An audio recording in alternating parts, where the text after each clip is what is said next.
Hello everyone, আশা করি সবাই ভালো আছেন। সো আমি আজকে দেখাবো যে কম্পিউটার কীভাবে শেখে এবং তার পরীক্ষা নেওয়া। সো আমি একটা সিরিজ রিলিজ করার প্ল্যান করছি, যেটাতে আর কি একদম বেসিক মেশিন লার্নিং থেকে অ্যাডভান্স পর্যন্ত আমি ভিডিও বানাতে থাকবো।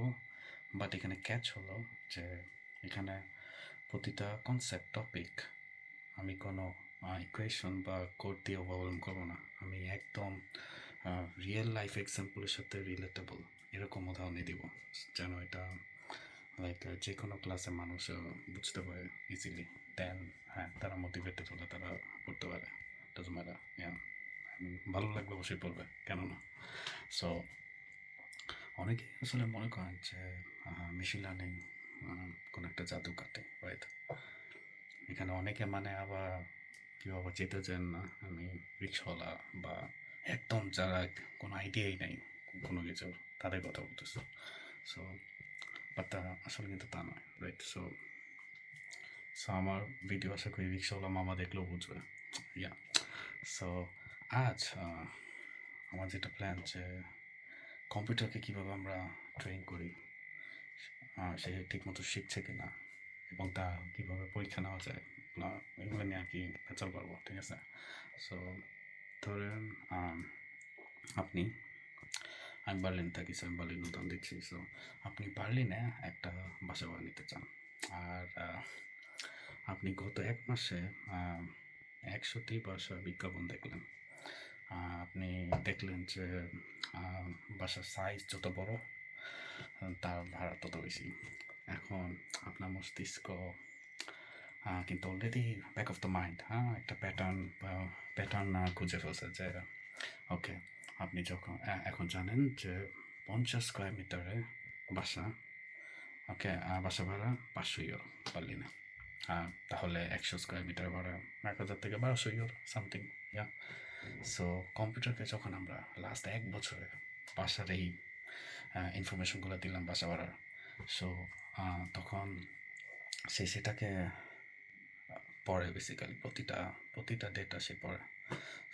সো আমি এটাকে একটা বললাম ধরেন ডেটা প্রোভাইডিং টাইপ। সো এখন সে যে পড়বে, এটা কিন্তু সে সব মুখস্থ করবে না, সে নিয়ম প্যাটার্ন শেখা ট্রাই করবে ডেটা থেকে। কি প্যাটার্ন হচ্ছে, ঠিক আছে?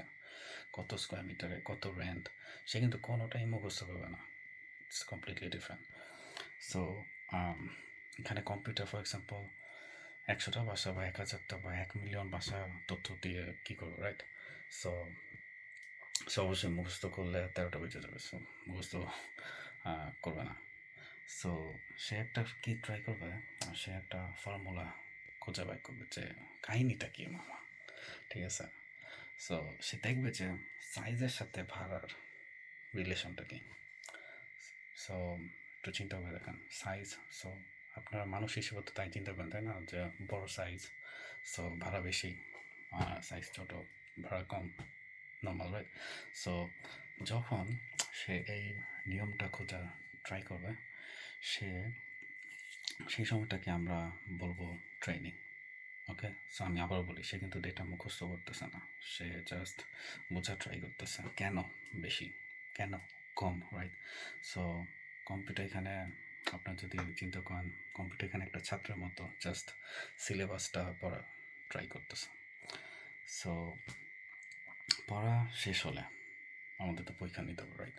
সো আমরা কম্পিউটারকে এখন এমন একটা বাসার সাইজ বলে দেব যার ভাড়া ফর এক্সাম্পল আমাদের কাছে জানা আছে, বাট আনফর্চুনেটলি আমরা কম্পিউটারকে সেটা বলবো না, আগে কখনো দেখাবোই না। ওকে, সো ধরি 110 স্কোয়ার মিটারের বাসা ভাড়া কত, right? So computer for example উত্তর দিল ওকে 1100 ইউরো। আর আসল ভাড়াও যদি তাই হয় তাহলে খুব ভালো, ভালো শিখছে, ভালো ভালো করছে। কিন্তু সে যদি বলে 5000 ইউরো, তো হাত তো অটোমেটিক মাথায় চলে যাবে, রাইট? সো তবে তখন আমরা বুঝবো যে ওকে, তার ট্রেনিং তার ঠিক মতো হয়নি, সে ঠিক মতো সিলেবাস কমপ্লিট করে নাই, সে বুঝেই নেই আসলে কীভাবে কী হয়েছে। সো তাকে আমরা আবার শেখাতে ফোর্স করব। সো এখানে আমরা এটাকে টেকনিক্যাল ভাষায় বলি ইভালুয়েশন। ওকে, সো আমরা তার আবার পরীক্ষা নিব, দেখি কী অবস্থা। শেখানোর পরে অবশ্যই দেন ইন এ সামারি যদি বলি, লাইক মেশিন লার্নিং আসলে কোডিং বোঝায় না, ঠিক আছে? এটা হলো একটা নর্মাল একটা ইন্টেলিজেন্সকে ডেটার মাধ্যমে কাজে লাগানো, একদম simple, as simple as possible. And computer শুধু আমাদের শেখানো যে নিয়মটা, এটা অনেক কম্পিউটার ফাস্ট অ্যাপ্লাই করতে পারে, দ্রুত অ্যাপ্লাই করতে পারে। আর পরের ভিডিওতে আমি দেখাবো যে লাইক কম্পিউটার যদি ভুল প্রেডিকশন দেয়, সো তখন তাকে আমরা কীভাবে সংশোধন করতে পারি, রাইট? সো আপনাদের আশেপাশে যদি এমন কোনো ডেটা থাকে আপনার যদি দেখেছেন যার থেকে কম্পিউটার শিখতে পারে, কমেন্টে জানাতে পারেন, আমরা আরও ফার্দার ডিসকাস করতে পারি কমেন্টে।